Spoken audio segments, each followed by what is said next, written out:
On the final night of our werewolf game, as the witch, I blindly poisoned Ethan. The good news was the villagers won. The bad news? My already frosty relationship with the Ice Prince Ethan hit rock bottom. Because I'm gay. And he's homophobic. So I started avoiding him. Until one night, he cornered me against the wall, thumb brushing over my pulse point. Still think this is funny? Jim? Which? He's dead tonight. Will you save him? You have a poison potion. Who will you eliminate? I stared at the last two players and randomly pointed. One werewolf. One villager. All or nothing. Living for the adrenaline rush. All right. Which, close your eyes. Day breaks. Game over. Villagers win. The activity room erupted in cheers. I jumped up from my chair, crowing. Did my blind poison work? Oliver. How'd you guess right? No way. Ethan gave 0 tells. Everyone swarmed the game master for post-game analysis while I basked in MVP praises like legendary plays. Until a screeching chair cut through the noise. Ethan stood abruptly, shooting me a glacial glare before storming out, slamming the door hard enough to rattle the whiteboard. The room held its breath. He's pissed? Rich kids really can't take losses, huh? Should someone check? All eyes flicked to me before darting away. Everyone knew our history. Ethan, poster child for old money propriety, allergic to any disruption of order. Me, the chaos gremlin who happens to like guys. Even as roommates, I orbit him like Pluto avoiding the sun. Chill. He's just being extra. Deal the cards. I plopped back down, clapping for the next round. The group reluctantly resumed, chanting better rolls next game. But my focus kept drifting. Ethan never publicly acknowledged our tension before. Did I cross some line? Maybe I should apologize later. That night, roommate Luke nodded toward our bathroom when I entered. 40 minutes and counting. The locked door glowed through frosted glass. Water pounding relentlessly. Ethan's signature meltdown protocol. Flood himself into submission. Last time I accidentally brushed his chest. He'd scalded 3 shower cartridges into retirement. Wait, is this my fault? Yours? Thought it was this legend. Luke shoved his phone at me, our campus forum blowing up with photos of Ethan verbally eviscerating some guy's confession letter. Breaking, Wilson air nukes another confession. Full transcript inside. Witnessed the massacre. Dude brought roses and left in ashes. 10 pounds says the Ice Prince stays straight till 2099. If anyone turns Ethan, a live stream eating a hat. The top comment thread dissected every syllable of Ethan's rant. Utterly delusional, mockery of social decorum, never. Luke whistled. Brutal. Thought you were his least favorite? But damn. The bathroom doorknob rattled. We froze as Ethan emerged. Hair dripping. Pajamas clinging to broad shoulders. His gaze locked onto me. Jaw tightening. Then he strode past without acknowledgement. Cotton blend shirt stretching across his back as he slammed his bedroom door. Luke mouthed yikes before retreating to his bunk. I stared at Ethan's door. Throat dry. Maybe that apology could wait till morning. I stared at Ethan's profile under the streetlight, those unfairly long lashes. Artfully tousled hair. Collarbones peeking from beneath his cotton tee. No wonder he's the ultimate crush in our campus gay community. Even after rejecting 30 love letters daily, admirers still lined up to ambush him by the lockers. But adhering to the don't shit where you eat principle, I'd always kept my distance, never daring to show interest. Relief washed over me as I read the forum post. Guess I'm not the one who pissed him off after all. I muttered. We still had to coexist in this dorm. Awkwardness wasn't an option. The bathroom door creaked open, revealing Ethan wrapped like a burrito in his towel. Water droplets clung to his dark hair, trembling at the tips before falling. His obsidian eyes locked onto mine, and I attempted a friendly smile. He snorted at seeing Luke and me huddled together, vaulting into his loft bed with regal disdain. Luke and I exchanged bewildered glances. Ahem. Luke coughed. This is definitely your fault. 1:17 a.m. found me tossing in bed. Everyone envied my privilege of rooming with Ethan, the trust fund prince. Living the dream. They'd ask. Dream? More like survival mode, constantly dodging the rich kid's wrath. Terrified he'd sabotage my graduation. Why would someone from the Wilson family bunk with plebs like us? Rumor said his parents delayed his European grand tour to build character at our mud-stained, male agriculture program. Almost felt bad for the guy, until remembering he just spent 32 minutes in the bathroom after accidentally seeing me shirtless. Ethan? I whispered outside the steamy bathroom door at 2 a.m. You okay in there? Silence. Then came his strained reply. Fine. The faucet ran for 20 more minutes. By dawn, I stumbled into the recording studio with Emily, our communications department's queen bee. She'd been my ride or die since freshman year when the campus radio station recruited me. Oliver? She poked my sleep-deprived face after our show. Who's got you this lovesick? As we reached her dorm, she pinched my cheeks with sisterly concern. Spill it? Ollie, you're practically sleepwalking. If only she knew her brother from another mother had spent the night hyperventilating over Ethan's stupid collarbones and even stupider cold showers. Funny? How is that possible? I'm Ethan Wilson. For crying out loud. I have standards. I opened my mouth to argue but froze when an icy shiver ran down my spine. Swiveling around, I scanned the room but found nothing suspicious. Ethan's gonna give me a nervous breakdown, checking the time. I headed to the cafeteria for lunch. There I ran into Lucas Taylor, who waved me over eagerly. Leaning in, he whispered, Dude, I think Ethan's in love. Platter. A piece of braised pork slipped from my chopsticks onto the tray. I mourned the loss for 3 whole seconds. Ethan dating someone? Yeah. Right, pigs'll fly first. I scoffed, glancing at Ethan sitting 10 tables away. No way he could hear us. Then Ethan looked up. His razor-sharp gaze sliced across the cafeteria, pinning me and Lucas in place. Must be my imagination, I thought, ducking my head to shovel rice into my mouth.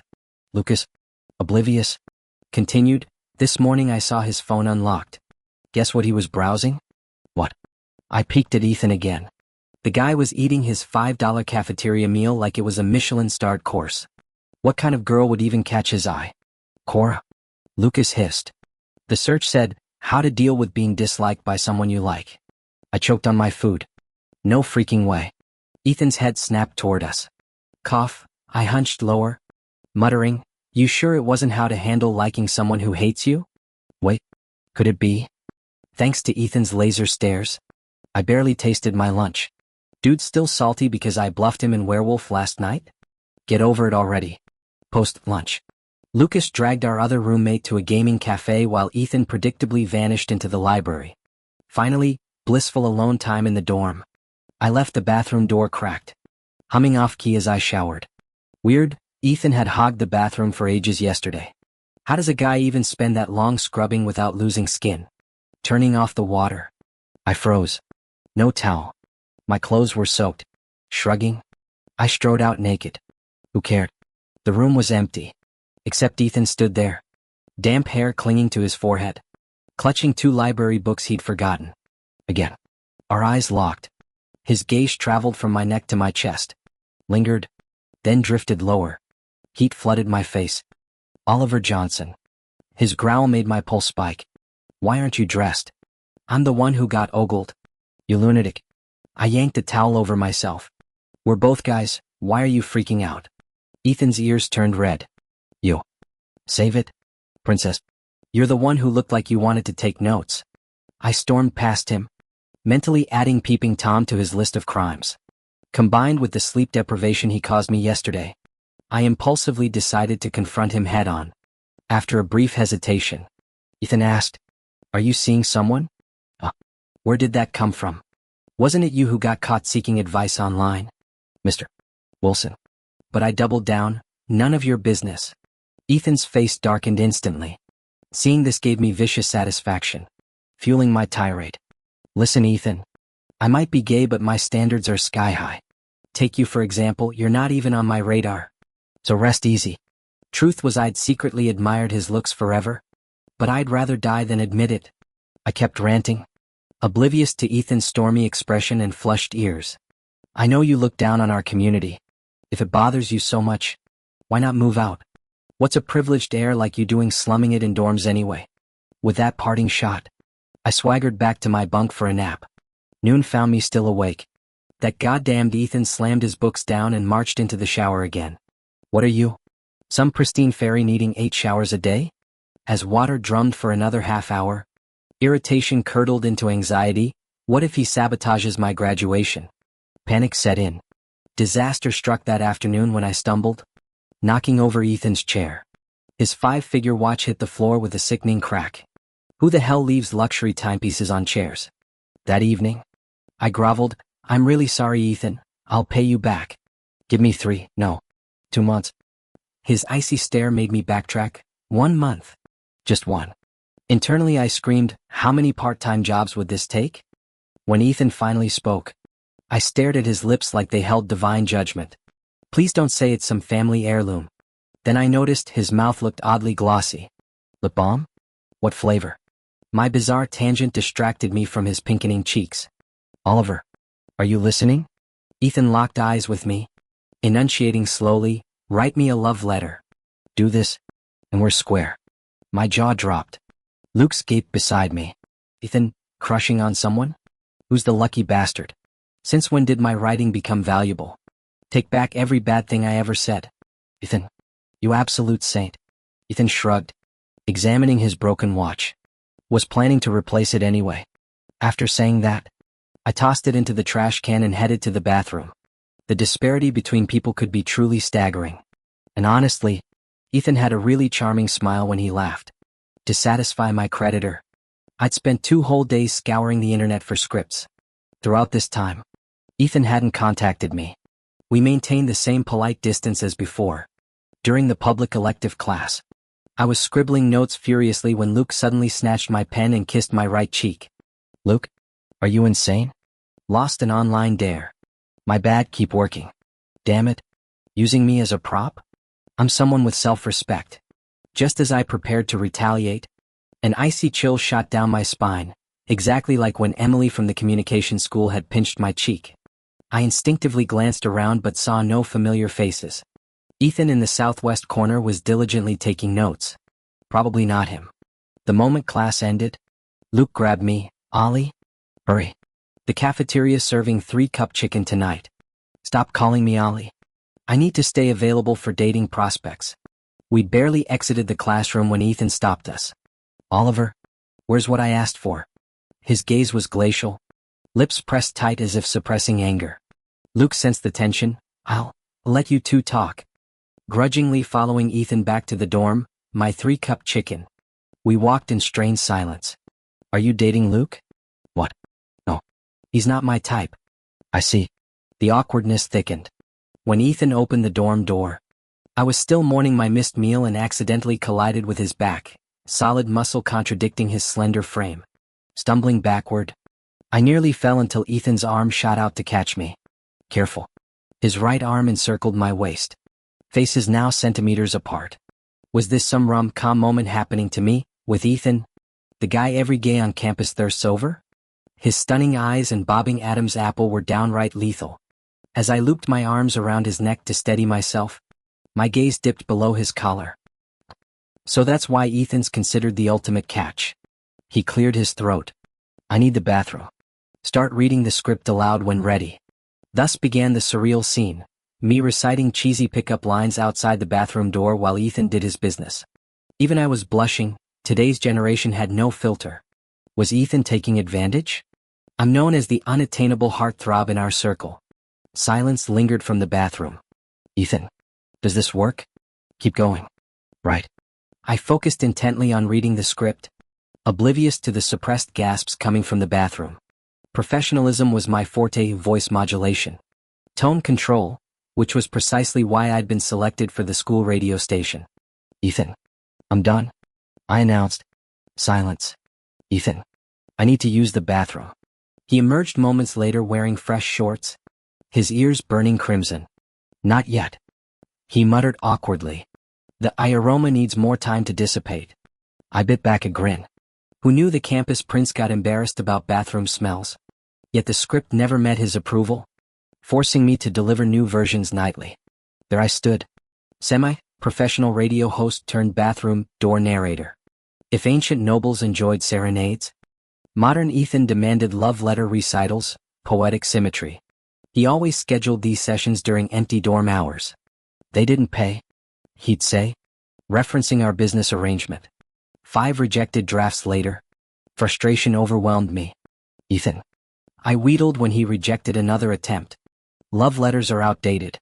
You need atmosphere, group outings where you carry her bag. Drop flirty hints. Create memory-worthy moments. The words tumbled out faster than I'd ever spoken to him. To my shock, he began shadowing me everywhere, breakfast trays delivered, lunch tables shared, study sessions synchronized. When Luke slung an arm around me in the quad, whispering, "People think you're dating Ethan now," I scoffed. Campus heartthrob Ethan? Please. Yet my phone buzzed with text frowny face spill. How'd you land the hot catch? I deflected with weekend getaway plans. Fresh air beat dorm room tension any day, though part of me wondered why Ethan's sudden distance after my advice left an odd hollowness, but I never expected to see Ethan sitting in the open-air garden with several others when I excitedly hopped out of the car with my buddies. Why's Ethan here? Luke scratched his head sheepishly. Forgot to mention he's the sponsor. Well, hell must have frozen over. Ethan actually participating? So I'd just be tiptoeing around him in a different setting? I stole a glance at Ethan quietly reading. Those unfairly long lashes of his.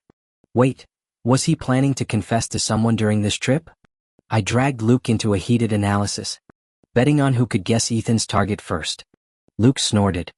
$20. Damn. When did this guy get loaded? By nightfall, 8 of us had emptied 7 cases of beer plus countless bottles of liquor. Staying sober, I relished watching the drunken chaos. Multiple rounds of truth or dare had whipped the group into frenzy. 86. Too high. 68. Too low. When my turn came, I confidently called out, 77. Middle number strategy, can't go wrong. The game master hooped. Bingo. Screw me, should have bought lottery tickets instead. The group cackled. Truth or dare? Dare. Who plays safe these days? My finger hovered over the dare cards before cautiously plucking one. The GM announced loudly, kiss the 5th player to your right for 10 seconds. Oh, who's the lucky one? I joked, counting off. 1, 2, 3. Silence fell when I reached 5. Because the 5th person happened to be Ethan, currently glaring at me like I'd personally offended his ancestors. Everyone remembered last time I'd accidentally poisoned him in that werewolf game. Maybe pick another dare? 3 shots. Yeah. As friends pushed 3 glasses toward me, I hesitated. But provoking Ethan again might get me expelled. Just as I grabbed a glass, that familiar low rasp cut through. Aren't you allergic to alcohol? Ethan's voice held uncharacteristic laziness, his gaze murky. First time seeing him drunk. Well, couldn't ruin the mood though. Oliver, you can kiss me instead. Luke slapped his thigh, suddenly remembering my allergy. He started moving toward me, only to get shoved back into his seat by Ethan. Wait, since when was Ethan this strong? Before I could process it, he'd closed the distance between us. At 6 feet tall, he towered over my 5'9" frame, radiating intimidating pressure. He lowered his head, emotions storming in his eyes. I noticed his lips were redder than usual. Did he wear lip balm today?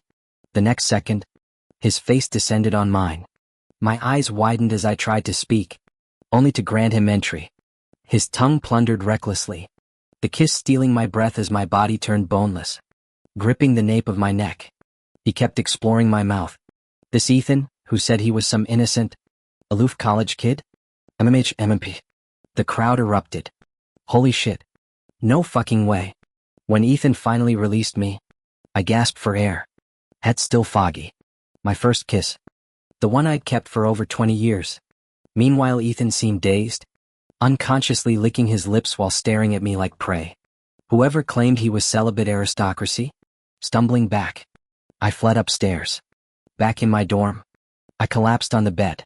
Why'd I panic? I just kissed the hottest guy in the gay community. Remembering Ethan's feral gaze and those demanding lips, I licked my own mouth. Strawberry flavor. His lip balm tasted like strawberries. Then I slapped myself. Get real. Oliver. He's from the Wilson family. Don't get ideas. At 1 a.m., insomnia drove me to the campus trails. Passing Ethan's suite, I heard retching. Was he sick? The unlocked door revealed Ethan pinning me against the wall before I could react. His bloodshot eyes startled me. Ethan, thought you were drunk? Drunk? He slurred, gaze unfocused. My throat dried up. You should rest. Oh. He trapped me instantly, pinning my wrists above my head. He murmured, "Oliver," before claiming my mouth again. This kiss felt different, desperate, hungry. My knees buckled even as oxygen fled. When his palm covered my eyes, I surrendered. Since when was he this good? "Oliver," his whiskey breath whisper burned my ear. "Hate me? And no. You avoid me. Didn't?" His teeth grazed my jaw. My brain short-circuited. Would he freak out tomorrow? Would I? His roaming hands answered every question. The campus clock struck 3 a.m. as Ethan's bedroom door clicked shut. I slid down along the wall until Ethan hauled me back up. "Then why are you avoiding me?" I thought my presence might make you uncomfortable." Keeping the young master in good spirits was worth swallowing my pride for. Honestly, with such an ice prince around, who could stay composed? "Oliver, I like you." Huh. "I want to call you baby like others do. I want to wrap my arms around you openly." His eyes glittered as he stared at me. "I like you. Please don't hate me." You, my brain was about to short-circuit. A self-proclaimed homophobe and hot commodity in the gay community, liking me? He swayed drunkenly while dragging me to the bed, pressing my head against his chest. "Hear that? That's me liking you." Thump, thump, thump, his heart raced wildly beneath the thin silk pajamas. My face burned crimson against his skin. With this Adonis before me, how could I focus on heartbeats? Then he started undressing right in front of me. Off came the shirt, revealing 2 pink nubs in the cool air. I gaped, stunned. Classic Ethan, living up to his campus heartthrob reputation. Every detail now crystal clear. He grabbed my hand, pressing it against his chest. "Touch mine. No more feeling up Luke's." Wait, when did I ever touch Luke's? The moment our skin connected, electric currents shot through my fingers. His body visibly tensed, throat releasing involuntary whimpers. Great muscles, better texture. But, am I taking advantage here? "Look, Ethan, you're drunk. Let's get you to bed." I reluctantly withdrew my hand, pushing him onto the mattress, mainly fearing he'd hunt me down later for molesting him. He squirmed under my grip, refusing to let go. "Oliver, I like you." "Sure, I like you too. Now sleep." His eyes lit up. "Really? So we're together now?" My head throbbed. Weren't they supposed to call him the Ice Prince? This chatty drunk version was exhausting. Yes, yes, yes. Go to sleep." "No." He shook his head like a rattle drum. "Kiss me." I pecked his cheek, so smooth. Holy crap, guys. I just copped a feel from Ethan. He then pulled out his phone under my bewildered gaze, sending a voice message. "Ethan likes Oliver. Oliver and Ethan will be together forever." This rich boy really knew how to create future embarrassment material. When he shoved the phone at me stubbornly, I knew there'd be no escape without reciprocating. Sighing, I recorded, "Oliver likes Ethan, the exclusive, only Ethan kind of like." Satisfied, he finally closed his eyes. God, what a handful. I woke at 10 a.m. next morning. Everyone had already left for mushroom picking in the mountains. How do they manage to have so much energy? I'm starving. Turning toward the kitchen, I found it spotlessly cleaned. What the hell? Did a cleaning fairy stop by? That's when Ethan walked out carrying 2 bowls of noodles. Seeing me, he casually said, "Was just about to call you. Come eat." Oh God, does he remember last night? About yesterday evening? Before I could finish, he smirked. What happened last night isn't something you can take back. Wait, he remembers everything? Does he actually like me? My eyes widened in disbelief, torn between shock and giddy excitement. "Ethan, what do you even like about me?" His phone rang just as he opened his mouth, probably a family call, and he excused himself to another room. I finally checked my phone only to get bombarded by 99+ notifications. Holy shit, Oliver. You actually bagged Ethan. Spill the tea on how you dethroned the Ice Prince. You're famous now. What nonsense, until I clicked the link someone sent. It led to our campus forum featuring Ethan's post from last night containing 2 voice messages. Are you kidding me? I choked on my noodles as Ethan reappeared looking all innocent. Not my fault. You told me to create memorable moments. Wait, you're the one I was supposed to chase? Ethan batted those unfairly long lashes. Dead serious. I've noticed you since orientation. Wherever Oliver goes, the air smells like sunshine. That's probably my shampoo. You tackle everything with such intensity, academics, radio shows. Finally found someone as driven and exceptional as me. Oh please. Way to compliment yourself too. But you're better, everyone adores you at events. And you've got guts publicly owning your sexuality. His voice softened. So, I want to protect you anyway. Oliver. God help me, sober Ethan delivering these lines was lethal. I got lost in those puppy dog eyes until he whispered, "Do you still hate me?" No. I cupped his face urgently. Never did. Today's been incredible. Ethan claimed he'd never dated before. Was. By breakfast? He'd fully revealed his inner fuckboy expertise. I figured since he cooked the noodles, I should contribute too. So I tied on an apron and headed to the sink. Just as I was finishing up, Ethan wrapped his arms around my waist from behind. Starving? He murmured into my neck. I turned to face him, meeting those puppy dog eyes. What? But we just ate. Want me to make another bowl? His low chuckle made my spine tingle. Before I could react, he pinned me against the counter, his muscular frame pressing me into the marble. Something hard and hot dug into my lower back. Ethan. My face burned crimson as I tried squirming free, only to have him cage my head between his hands. He loomed over me like a panther eyeing its prey, that infuriating smirk playing on his lips. Then his mouth crashed down on mine. Strawberry gum. I made muffled protests against his kiss, managing to gasp. Ethan. It's broad daylight. Like that stopped you from streaking through the dorm last month? He retorted, nipping my earlobe. Before I could argue, he scooped me up and carried me toward the living room couch, bypassing the stairs entirely. The cushion swallowed me whole. He straddled my hips before I could sit up, calloused hands sliding under my shirt. Ethan, stop. My protest dissolved into a gasp as his lips traced fire down my throat. Each kiss made my muscles clench involuntarily. Oliver.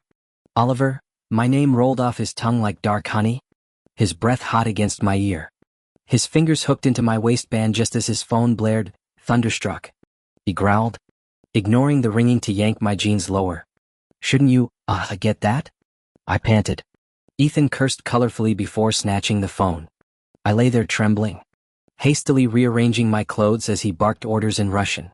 When he returned, his storm cloud expression said it all. Family emergency. Need to head downtown. Go. I said lightly, ignoring the pang in my chest. Get a grip, Oliver. He crushed me in a bear hug, ruffling my hair like some overgrown golden retriever.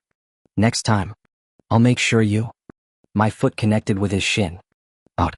The door slammed behind the former ice prince. Bored and restless, I texted Luke.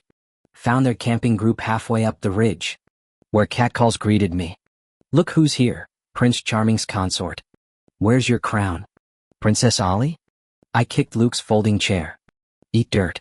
He wagged his phone with a shit-eating grin. $200. Pay up. Oh right, the bet about which girl Ethan would confess to this trip. I venomously zapped the payment. You knew all along. You weasel. Luke clutched imaginary pearls. Wait, you mean you didn't? The group erupted in laughter as I flipped them off, Ethan's lingering cologne still clinging to my sweater. They said Ethan didn't originally live on campus, but after hearing a male host's voice on the college radio station that captivated him, he moved into our dorm. They also asked why I hadn't received a single love letter in so long. Because Ethan intercepted them all. I wailed dramatically. No wonder. I knew I had charm.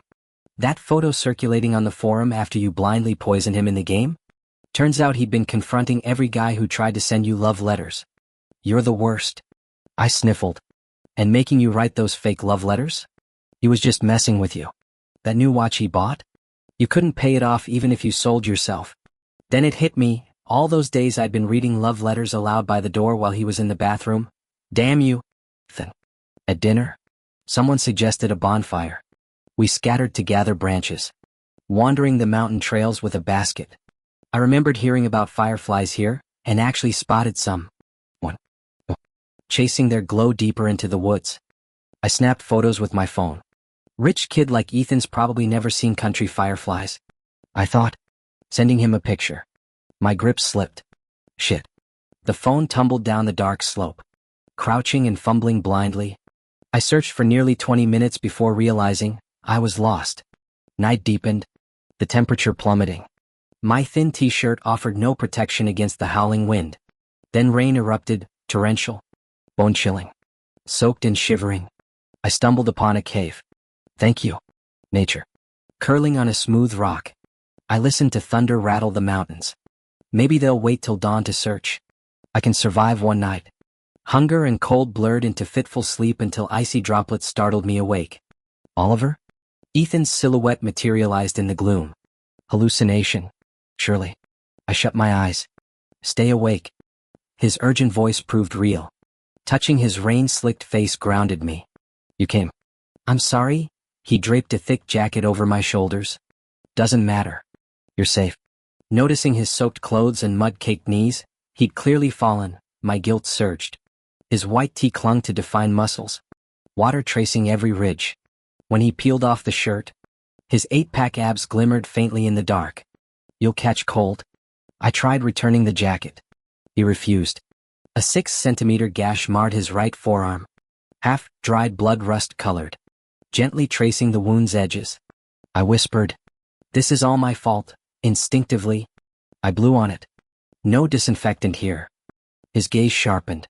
Looking up, I met eyes like fractured starlight in the cave's shadows, intense, unreadable, blazing.